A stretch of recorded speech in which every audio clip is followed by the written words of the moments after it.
All right, now let's bring in my first guest, former White House Chief of Staff and Senior Advisor at Bondi Partners, Mick Mulvaney, and a very happy Thanksgiving. Welcome to the show, Mick. Thanks so much for coming on tonight. Now, I want to talk, first of all, about this terrible shooting in D.C. I spoke about this in my editorial, but what an absolute horror on what was in America the day before Thanksgiving. What more do we know about this shooting and particularly the alleged shooter? Yeah, James, happy Thanksgiving. It's great to see you back. Great to have you back on the show. It's not good news at all. It turns out that apparently what we think we've learned now in the last 24 hours is that this is a person who not only served with the United States in Afghanistan, was brought here under a program to encourage people that had helped us in Afghanistan avoid essentially death in Afghanistan after we left there. So you would expect this was the sort of person that we thought we wanted in the country. This is the sort of person that a lot of people went to bat for to try and make sure that we didn't leave them behind as well when we left Afghanistan. So I don't know if there's mental health issues here. I assume there probably are. But it's really it's shaking the country to its core here at the Thanksgiving holiday that somebody that we thought was one of our friends turns out to turn his weapon on the armed forces of the United States. Yeah, and, one of the things, Mick, that I've found really disturbing about this, and again, we don't know what the motives are yet. There hasn't been any release of a manifesto or report about, what he's been browsing online or anything like that. But what we do know is that we're in a climate right now in the United States where the National Guard has been repeatedly demonized. And I played a number of clips of very senior Democrats talking about, what the National Guard is doing in American cities.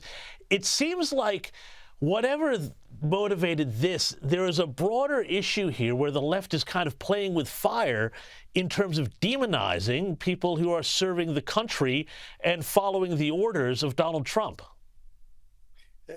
There are, James, and of course, I think we get a chance to talk about the video that many of the lawmakers put out this week about, violating or not following illegal orders, which has really caused a great deal of concern here. But again, you would think that of all the people that would be immune to that type of brainwashing, that type of messaging, that type of incitement would be the people who are either with or near, the armed forces to begin with. And that's what this guy was. I mean, he worked with our armed forces. So again, you're right. There's still a lot we're going to find out, but none of it's going to be good. It's going to have an absolutely chilling effect on legal immigration in this country because this guy did come here legally. There's no question about that. I believe there's some reporting out now. Again, it's very early on that it was the Trump administration that approved his continued time in the country. That could turn out to be somewhat accurate. I don't know yet. Again, we're speculating, but none of it's good, James. None of it's good at all. And, you mentioned that video here, and I'm glad you mentioned it because I've talked about this at the start of the program. Let me just play again a little bit more of this video. And people are calling these people the seditious six. But let's go back and have just another little look again at some of what that video had to say. Our laws are clear. You can refuse illegal orders. You can refuse illegal orders.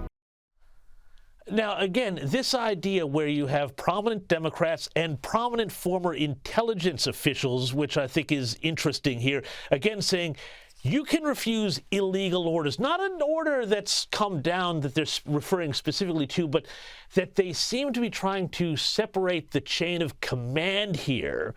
What do you think should happen to these people? Because I know Trump wants the FBI investigating them. I know Mark Kelly could be in some trouble here. What do you think?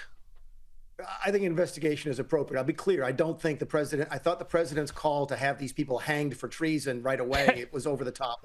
It doesn't help the debate. Okay. But these people, this is wrong. This is absolutely wrong. Keep in mind, let's start from the very basic premise. And I do a little bit of work with the cadets at the West Point Academy. They all know this. This is not news. Going on TV or the internet and saying, oh, by the way, you don't have to follow illegal orders. Every officer knows that. That is literally beaten into them during their training. So this was not educational in any way, shape, or form. This was to try and undermine the president. And I think it's noteworthy, James, that when a couple of the folks who have made this video have gone out to do press to follow up, they've been asked a fairly straightforward question, which is, okay, you say that these folks don't have to follow illegal orders. What illegal orders has Donald Trump given? and not a single one of them has a single example, because as far as we can tell, there haven't been any. So the only reason to do this would be to undermine the president of the United States as the commander in chief. I don't know what other explanation there is for this, because it can't be educational. And it certainly doesn't speak to a specific example. So again, it's an example of what's wrong in this country.